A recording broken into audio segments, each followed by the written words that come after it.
求什么？我们活着为了什么？4、9点，不要因为小小的争执远离了你至亲的好友，也不要因为小小的怨恨忘记了别人的大恩。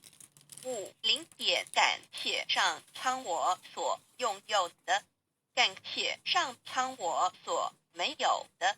1点，凡是能站在别人的角度为他人着想，这就是慈悲。2点，说话不要有攻击性，不要有杀伤力，不夸语能不扬人恶，自然能化敌为友。3点，诚实的面对你内心的矛盾和污点，不要欺骗你自己。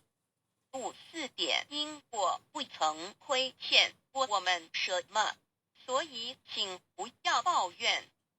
5点，大多数的人一辈子只做了3件事：自欺欺人，被人欺。6点，心是最大的骗子，别人能骗你一时，而他却会骗你一辈子。7点，只要自觉心安，东西南北都好。如有一人为赌，切莫自己逃了。8点，当你手中抓住一